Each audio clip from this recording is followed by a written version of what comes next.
2014 में जब मोदी जी प्रधानमंत्री बनने से पहले कैंपेन करते थे तो उन्होंने नारा दिया था, बहुत हुई महंगाई की मार, अब की बार मोदी सरकार।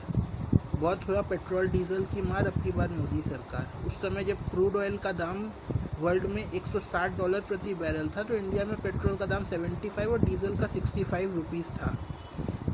आज ग्लोबल क्रूड ऑयल जो क्रैश कर गया है उसका दाम $40 प्रति बैरल है, लेकिन फिर भी मोदी गवर्नमेंट इंडिया में पेट्रोल और डीजल दोनों 80 रुपये प्रति लीटर बेच रही है। ये कोई समझ नहीं सकते कि इतनी बढ़ोतरी क्यों।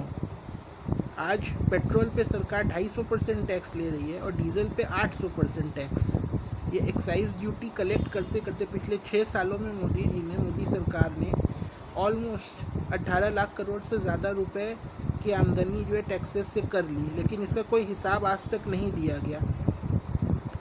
दिसंबर 2008 में जब क्रूड ऑयल की कीमत $40 प्रति बैरल थी तब यूपीए की सरकार पेट्रोल 45 रुपये में बेचती थी और डीजल 32 रुपये में। आज वही क्रूड ऑयल का दाम $40 ही है, सेम प्राइस है, लेकिन आज हम लोग डबल से भी ज़्यादा पैसा पे कर रहे हैं डीजल के लिए। 70 साल में जो चीज़ नहीं हुई वो मोदी सरकार ने 6 साल में करके दिखा दी। जो डीजल का दाम पेट्रोल से ज़्यादा महंगा हो गया। डीजल जो है हर चीज़ में गरीब आदमी के उपयोग की चीज़ है, इसी से जो है ट्रांसपोर्ट का काम चलता है, इसी से किसान अपना ट्रैक्टर चलाता है, इसी से ट्यूबवेल्स चलते हैं। लेकिन अब इस डीजल की महंगाई की वजह से जो लास्ट 22 दिनों में ऑलमोस्ट 12 रुपये महंगा हुआ है, पेट्रोल 9 रुपये महंगा हुआ है। इस वजह से चीज़ों की जो रोज़मर्रा के खाने पीने की जो चीज़ें हैं उनके दामों में बहुत भयंकर बढ़ोतरी होगी, क्योंकि ट्रांसपोर्ट की कीमतें बढ़ जाएंगी, उससे सब्ज़ी, फल, दूध इत्यादि महंगे हो जाएंगे। I don't quite understand what the Modi government is intending to do. In the last 6 years, it has been looting the country on fuel taxes and excise duty by hiking the fuel taxes almost 13 times. This is inexplicable. In the last 6 years, the Modi government was lucky, as Modi ji said, कि वो नसीब वाले PM हैं। इसीलिए जो crude oil एक समय UPA के समय $150 प्रति बैरल तक चला गया था वो घट के ऑलमोस्ट $30 था। अभी कोरोना महामारी के समय तो और ज़्यादा क्रैश होने के बाद क्रूड ऑयल का दाम इतना घट गया, एक पॉइंट पे 0 हो गया था, लेकिन अब वो 30-40 के आसपास स्टेबल हो चुका है।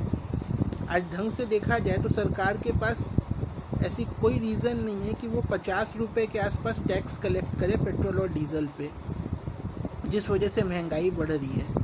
आज जो क्रूड ऑयल $40 है उसको अगर रफली कैलकुलेट किया जाए तो गवर्नमेंट के पास 28 रुपये के आसपास पेट्रोल और डीजल की कीमत आती है, रिफाइंड पेट्रोल और डीजल की। उसमें अगर ढंग से देखा जाए यूपीए के टाइम में डीजल पर 3 रुपये प्रति लीटर की जो एक्साइज ड्यूटी लगती थी और पेट्रोल पे 9 रुपये।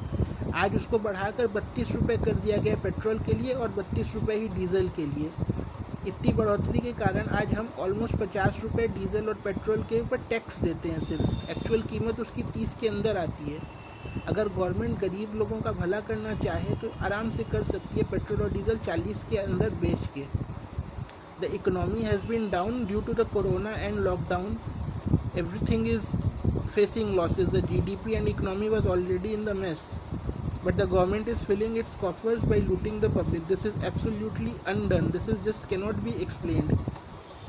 The government came into power with fancy promises of reducing the inflation to the people, but right now what we have witnessed in the last 6 years is that the government has actually increased prices of everything, from daily consumables to food items to everything has become more costly because of the prices of petrol and diesel going up. Even LPG has gone up quite significantly. We request the government to reconsider this price hike and reduce the taxes, because the higher the taxes, the more the common man and the poor people suffer. The farmers suffer. The common man is not able to afford the hike because right now already India is facing one of the biggest economic crises even before the corona happened. The country was already witnessing the highest unemployment in the last